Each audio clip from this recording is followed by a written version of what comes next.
Consider this your exit interview from Clown World, hereafter known by the party of the first part as The Daniel and Tal Show.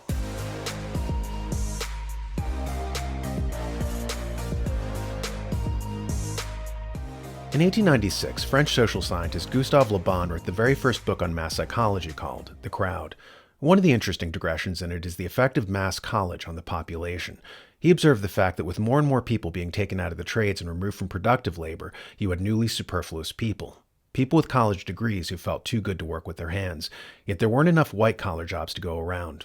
As a result, they become unemployed or underemployed, making them susceptible to the worst kinds of socialism, Le Bon comments.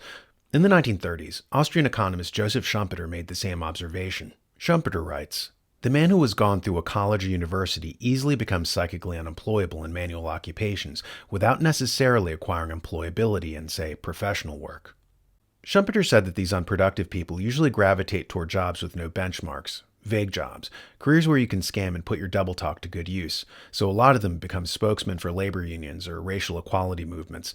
Schumpeter said that once these largely meet their goals, they'd start representing smaller and smaller fringe groups, anything to draw a paycheck while appearing to carry out social justice. In 1873, Herbert Spencer talked about the rise of fake philanthropy groups run by such superfluous people. First, there was the temperance movement to save us from demon rum and institute prohibition.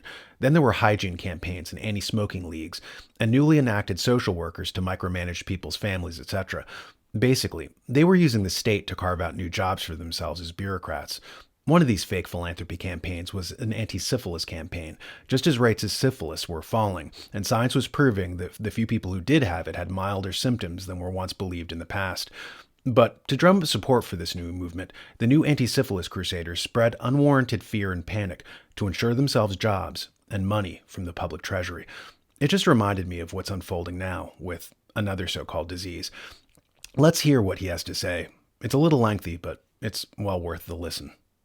Yet another and perhaps stronger distorting influence existing in the medium through which facts reach us results from the self-seeking, pecuniary or otherwise, of those who testify. We require constantly to bear in mind that personal interests affect most of the statements on which sociological conclusions are based and on which legislation proceeds.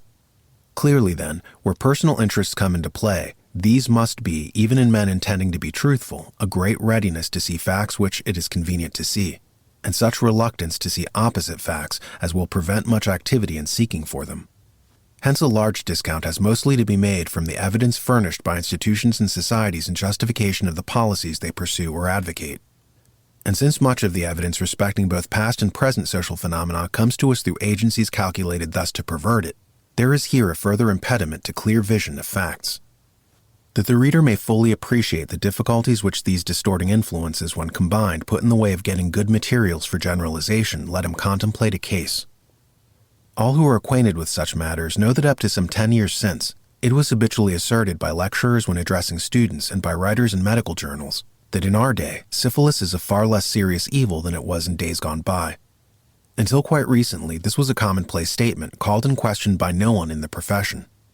But just as while a decrease of drunkenness has been going on, temperance fanatics have raised an increasing outcry for strenuous measures to put down drunkenness, so while venereal disease has been diminishing in frequency and severity, certain instrumentalities and agencies have created a belief that rigorous measures are required to check its progress. This incongruity would by itself be a sufficient proof of the extent to which, on the one side or the other, evidence must be vitiated. What then shall we say of the incongruity on finding that the first of these statements has recently been repeated by many of the highest medical authorities as one verified by their experience? Here are some of their testimonies. The chairman of the late Government Commission for Inquiring into the Treatment and Prevention of Syphilis, Mr. Ski, consulting surgeon to St. Bartholomew's Hospital, gave evidence before a House of Lords committee. Referring to an article expressing the views of the Association for Promoting the Extension of the Contagious Diseases Act, he said it was, quote, largely overcharged and colored too highly. The disease is by no means so common or universal, I may say, as is represented in that article. And I've had an opportunity since I had the summons to appear here today of communicating with several leading members in the profession at the College of Surgeons, and we are all of the same opinion that the evil is not so large by any means as it is represented by the association." End quote. Mr. John Simon, FRS, for 35 years a hospital surgeon, and now medical officer to the Privy Council, writes in his official capacity, quote, "I have not the least disposition to deny that venereal affections constitute a real and great evil for the community. though I suspect that very exaggerated opinions are current as to their diffusion and malignity." End quote. By the late Professor Syme, it was asserted that, quote, "It is now fully ascertained that the poison of the present day, true syphilis, does not give rise to the dreadful consequences which have been mentioned when treated without mercury. None of the serious effects that used to be so much dreaded ever appear, and even the trivial ones just noticed comparatively seldom present themselves. We must therefore conclude either that the virulence of the poison is worn out, or that the effects formerly attributed to it depended on treatment." End quote. The British and Foreign Medico-Chirurgical Review, which stands far higher than any other medical journal and is friendly to the axes applied to military and naval stations, writes thus, quote, "The majority of those who have undergone the disease thus far, including secondary manifestations, live as long as they could otherwise have expected to live, and die of diseases with which syphilis has no more to do than the man in the moon." End quote. Quote, "Surely 455 persons suffering from true syphilis in one form or another, in a poor population of 1.5 million, less than 1 in 3,000, cannot be held to be a proportion so large as to call for exceptional action on the part of any government." End quote. Mr. Holmes Coote, FRCS, surgeon and lecturer on surgery at St. Bartholomew's Hospital, says, quote, "It is a lamentable truth that the troubles which respectable, hard-working married women of the working class undergo are more trying to the health and detrimental to the looks than any of the irregularities of the harlot's career." End quote. Again, it is stated by Mr. Byrne, surgeon to the Dublin Lock Hospital, that, quote, "There is not nearly so much syphilis as there used to be." End quote. And after describing some of the serious results that were once common, he adds, quote, "You will not see such a case for years, a fact that no medical man can have failed to remark." End quote. Mr. W. Burns Thompson, FRCS, for 10 years head of the Edinburgh Dispensary, testifies as follows, quote, "I have had good opportunities of knowing the prevailing diseases, and I can only say that the representations given by the advocates of these acts are to me perfectly unintelligible. They seem to me to be gross exaggerations." End quote. Mr. Surgeon Major Watt of the Coldstream Guards, when examined by the Lords Committee, stated that he quite concurred with Mr. Ski. Answering question 700, he said, quote, "The class of syphilitic diseases which we see are of a very mild character, and in fact none of the ravages which used formerly to be committed on the appearance and aspect of the men are now to be seen. It is an undoubted fact that in this country and in France the character of the disease is much diminished in intensity." Question 708. "I understand you to say that in your opinion the venereal disease is generally, independent of the act, become more mitigated, and of a milder type?" Answer: Yes, that is the experience of all surgeons, both civil and military." End quote. Dr. Druitt, president of the Association of the Medical Officers of Health for London, affirmed at one of its meetings, quote, that speaking from 39 years' experience, he was in a position to say that cases of syphilis in London were rare among the middle and better classes, and soon got over. End quote. Even Mr. Acton, a specialist to whom more than to any other man the acts are due, admitted before the Lords Committee that the disease is milder than it was formerly. And then most important of all is the testimony of Mr. Jonathan Hutchinson, who is recognized as the highest authority on inherited syphilis, and to whose discoveries indeed the identifications of syphilitic taint are mainly due.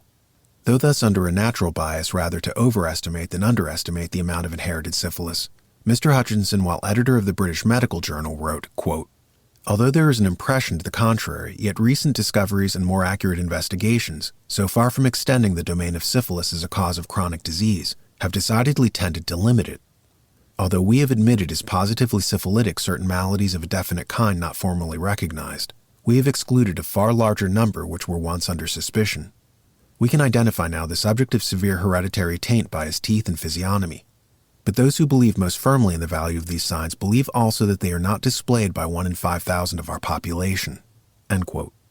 Like testimony is given by continental surgeons, among whom it was long ago said by Ambrose Paré that the disease is evidently becoming milder every day, and by Ausias Turenne that it is on the wane all over Europe. Astruc and Daudet concur in this statement, and the latest authority on syphilis, Lancereau, whose work is so highly valued that it has been translated by the Sydenham Society, asserts that, quote, in these cases, which are far from being rare, syphilis is but an abortive disease. Slight and benignant, it does not leave behind any troublesome trace of its passage. It is impossible to lay too much stress upon this point. At the present day especially, when syphilis still inspires exaggerated fears, it should be known that this disease becomes dissipated completely in a great number of cases after the cessation of the cutaneous eruptions, and perhaps sometimes even with the primary lesion. End quote. It will perhaps be remarked that these testimonies of medical men who by their generally high position or their lengthened experience, or their special experience, are so well qualified to judge are selected testimonies. Yet notwithstanding this testimony, great in quantity and much of it of the highest quality, it has been possible so to present the evidence as to produce in the public mind, and in the legislature, the impression that peremptory measures for dealing with a spreading pest are indispensable. As lately, writes a member of Parliament, quote, "We were assured on what appeared unexceptionable testimony that a terrible constitutional disease was undermining the health and vigor of the nation, and especially destroying innocent women and children." End quote. And then note the startling circumstance that while so erroneous a conception of the facts may be spread abroad, there may by the consequent alarm be produced a blindness to the facts of the most unquestionable kind, established by ever-accumulating experiences of successive generations. Until quite recently, our forms of judicial procedure embodied the principle that some overt injury must be committed before legal instrumentalities can be brought into play, and conformity to this principle was in past times gradually brought about by efforts to avoid the terrific evils that otherwise arose. As a professor of jurisprudence reminds us, quote, "The object of the whole complicated system of checks and guards provided by English law and secured by a long train of constitutional conflicts has been to prevent an innocent man being even momentarily treated as a thief, a murderer, or other criminal, on the mere alleged or real suspicion of a policeman." End quote. Yet now, in the state of groundless fright that has been got up, the concern hitherto exhibited by the legislature for the personal liberty of the meanest citizen has been needlessly and recklessly lost sight of. It is an a priori inference from human nature that irresponsible power is sure on the average of cases to be grossly abused. The histories of all nations through all times teem with proofs that irresponsible power has been grossly abused. The growth of representative governments is the growth of arrangements made to prevent the gross abuse of irresponsible power. Note at the end how he talks about how unreasoning panic caused by a fake disease scare had given rise to irresponsible power, and how it contravened centuries of English law which said that people were innocent until proven guilty.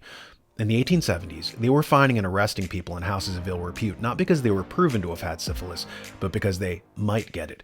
In other words, they'd fallen into the habit of violating rights for crimes that hadn't even happened. You were assumed to have had syphilis, whether you actually had it or not. You were guilty until proven otherwise. And in the meantime, the state was given unprecedented and irresponsible power. Sound familiar? Straight from the New American Magazine, the essential news source for freedom-loving Americans, we bring you Beyond the Cover, where influential contributors to the magazine's print edition join host Gary Benoit to discuss articles, often offering important insights not found in the articles themselves. Head to thenewamerican.com and learn more.